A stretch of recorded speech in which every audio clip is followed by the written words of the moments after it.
क्या भारत ने trade deal के नाम पर अमेरिका के आगे सरेंडर कर दिया है?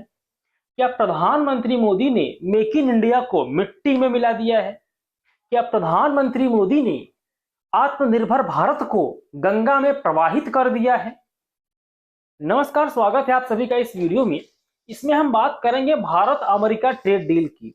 एकदम आसान भाषा में आप जो समझते होंगे उसी शब्द में समझाऊंगा। 5-7 मिनट 8 मिनट, इससे ऊपर समय नहीं लगेगा। पूरा वीडियो देखिएगा और आपको ये मालूम चल जाएगा कि सरकार गुमराह कर रही है या फिर प्रतिपक्ष के नेता गुमराह कर रहे हैं इस देश को। क्योंकि ये कोई सामान्य डील नहीं है, इसलिए जानना आवश्यक है कि भारत का हित किसमें है और भारत का अहित किसमें है। तो चलिए शुरू करते हैं। फरवरी 2025, आज से ठीक 1 साल पहले जब डोनाल्ड ट्रंप दोबारा राष्ट्रपति ऑफिस में पहुंचे तो प्रधानमंत्री मोदी सीधे पहुंच गए उनसे मिलने के लिए। ये बात खुद ट्रंप ने कही थी कि मोदी ने उनको फोन किया और कहा कि मैं आपसे मिलना चाहता हूं, आपको देखना चाहता हूं। और उस वक्त डोनाल्ड ट्रंप ने प्रधानमंत्री को इतना अपमानित किया कि सामने गेट पर उनको रिसीव करने तक नहीं आया। जबकि दुनिया के झंडूबाम टाइप के नेता भी जब अमेरिका में ट्रंप से मिलने पहुंचे तो ओवल ऑफिस में डोनाल्ड ट्रंप खुद अपने गेट तक आता था, उनको रिसीव करके ले जाता था। लेकिन मोदी को रिसीव करने ट्रंप नहीं आया, क्योंकि ट्रंप मोदी को उनकी हैसियत बताना चाहता था, वो भारत को झुकाना चाहता था। और मोदी जी वहां जाके झुक गए। और जब वहां से मोदी जी वापस लौटे तो ट्रंप ने भारत पर रेसिप्रोकल टैरिफ के नाम पे पहले 25% टैरिफ लगाया और फिर कहा कि आप रूस से तेल खरीदना बंद कर दो, अन्यथा हम 50% टैरिफ कर देंगे। तो ये तो हुआ बैकग्राउंड। अब आगे आते हैं। तो ट्रंप ने ये सब कुछ किया भारत पर दबाव डालने के लिए, भारत को झुकाने के लिए कि भारत उनकी शर्तों पर झुक जाए। लेकिन प्रधानमंत्री तो प्रधानमंत्री हैं, गलत करके आएंगे तब भी कहेंगे हमने बहुत अच्छा किया है, भारत का सौदा करके आएंगे तब भी कहेंगे हमने दुनिया को खरीद लिया है। और इस ट्रेड डील में यही हो रहा है। समझिए, इस एग्रीमेंट की जो पहली लाइन है उसमें यही लिखा गया है कि भारत अमेरिकी उत्पादों के लिए या तो टैरिफ खत्म कर देगा या फिर कम कर देगा। ये जो रिड्यूस शब्द है ना, ये सिर्फ शून्य को कवर फायर देने के लिए इस्तेमाल किया गया है। वास्तविकता यह है कि भारत अमेरिकी उत्पादों के लिए अब 0 टैरिफ लगाएगा, कोई टैरिफ नहीं है। अमेरिकी उत्पाद सीधे भारतीय बाजार में आए और भारतीय बाजार पर कब्जा कर ले।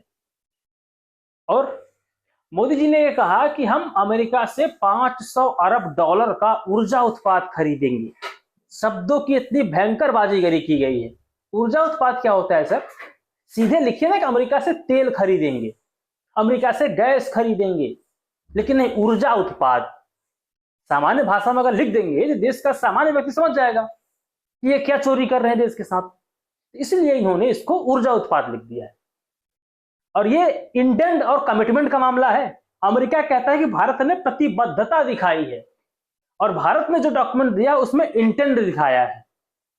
ठीक, ये शुद्ध रूप से कमिटमेंट है। भारत ने वादा किया है कि हम अमेरिका से तेल खरीदेंगे, रूस से नहीं, ईरान से नहीं।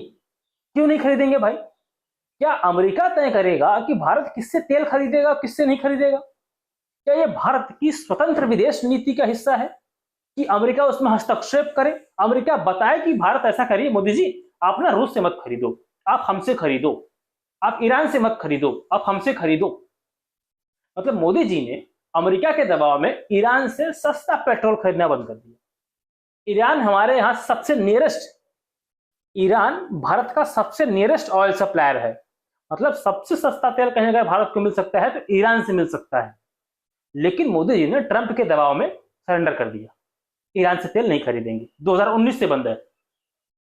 चाबहार पोर्ट छोड़ दिया, जिसको बनाने में भारत ने 5000 करोड़ रुपए खर्च किए, उसको छोड़ दिया।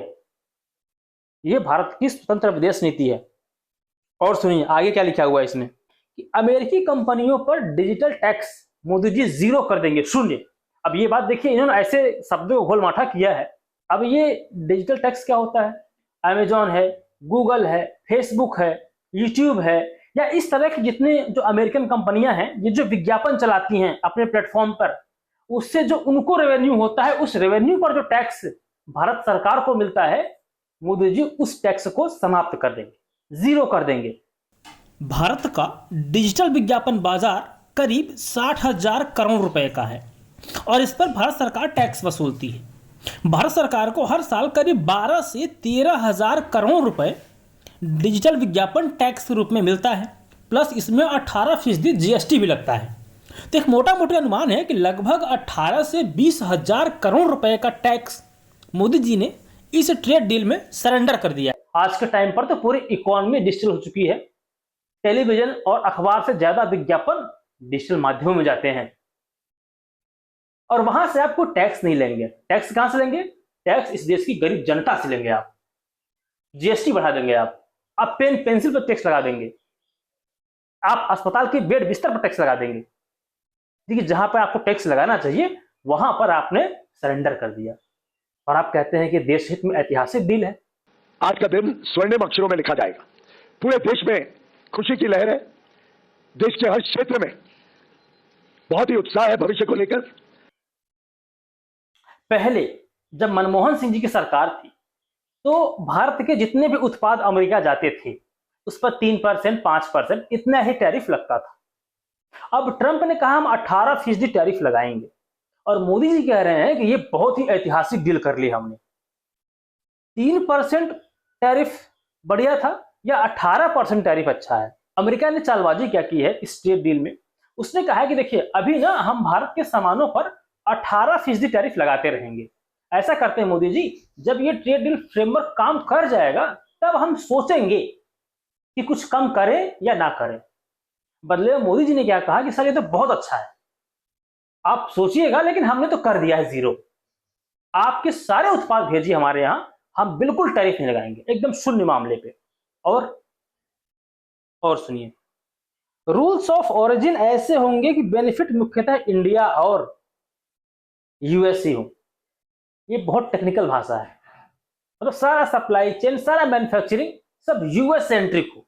ये पूरा झुकाव यूएस की तरफ कर दे रहा है। मतलब ऐसी रूल्स बनाए जाएंगे, ऐसे नियम बनाए जाएंगे कि भारत सिर्फ यूएस से ही सामान खरीदे, चाइना से नहीं, रूस से नहीं, ईरान से नहीं। मतलब भारत अब किस मुल्क से क्या खरीदेगा ये सब अमेरिका तय करेगा, क्योंकि अमेरिका मानता है कि अगर भारत रूस से तेल खरीदता है तो उससे अमेरिका का नुकसान होगा और अमेरिका कभी नहीं चाहेगा कि भारत किसी और मुल्क से कुछ खरीदे। अब इन सब चीजों से फायदा किससे है? शुद्ध रूप से इसका फायदा अमेरिका को है। भारत को फिलहाल के लिए इसमें कोई फायदा नहीं है। यह ट्रेड डील भारत के हित में कतई नहीं है। कम से कम जो सामान्य डॉक्यूमेंट्स अभी तक पब्लिक डोमेन में आए हैं उसमें भारत का कोई लाभ नहीं। और एक बात, ये जो 500 अरब डॉलर भारत ने खरीद की बात कही है, जो कमिटमेंट किया है, इंटेंट नहीं कमिटमेंट, और डोनाल्ड ट्रंप ने साफ कहा है कि हमने ये डील इसीलिए एक्सेप्ट की है क्योंकि प्रधानमंत्री मोदी ने उनसे फोन पर बात की और कहा कि हम रूस का तेल खरीदेंगे ही नहीं, बंद, जाओ मौज करो। अगर मैं ओवरऑल एक समरी कहूं तो यह दस्तावेज कोई ट्रेड एग्रीमेंट नहीं है, बल्कि एक मार्केट खोलने के लिए, अमेरिका को फायदा पहुंचाने के लिए एक इंटरिम एग्रीमेंट है, अंतरिम व्यवस्था है। एक ऐसी व्यवस्था जिसमें अमेरिका को लाभ हो, भारत को बतौर मार्केट के तौर पर अमेरिका इस्तेमाल कर पाए, बस इतना ही। थोड़ा सा ऐतिहासिक तथ्यों में बताता हूं आपको मैं। जब अंग्रेज भारत आए तो वो कह रहे थे हम ट्रेडिंग कंपनी है सर, हम व्यापार करने के लिए आए हैं। भारत उस समय रियासतों में बटा हुआ था। एक एक करके वो धीरे धीरे ट्रेड के नाम पर, बिजनेस के नाम पर भारत के अलग अलग शासकों से डील करते गए और फिर एक समय ऐसा आया कि उन्होंने पूरे भारत पे कब्जा कर लिया। वो भारत के शासक बन गए। 17वीं 18वीं सदी में भारत का जो वस्त्र उद्योग था, स्पेशली भारत का जो रेशम वस्त्र व्यापार था, बहुत ही शानदार परफॉर्मेंस कर रहा था। यूरोप में, इवन इंग्लैंड के हर प्रमुख घरों में जो संपन्न परिवार होते थे, उनके यहां अगर भारतीय मखमली कपड़ा होता था तो वो एक एलिटिज्म की बात होती थी। लेकिन अंग्रेजों ने इस स्थिति को पलट दिया। भारतीय वस्त्र उत्पादों पर 80% तक टैरिफ लगा दिया, जिससे भारत के प्रोडक्ट इंग्लैंड में महंगे लगने लगे।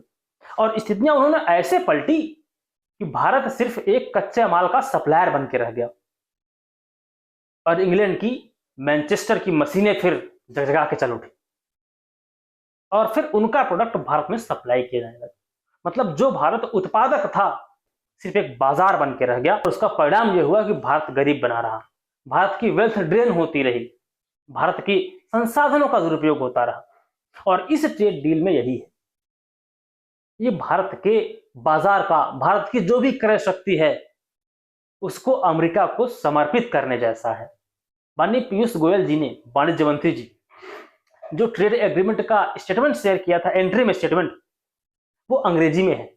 मैं चुनौती देता हूं सर कि जो स्टेटमेंट आपने शेयर किया है उसको हूबहू एक सामान्य हिंदी भाषा में शेयर करके दिखाइए, सामान्य हिंदी में शेयर कर दीजिए। और सिर्फ हिंदी में नहीं, भारत की सभी 22 शेड्यूल्ड भाषाओं में उसको अनुवाद कराइए और शेयर करिए। हिम्मत है करने की?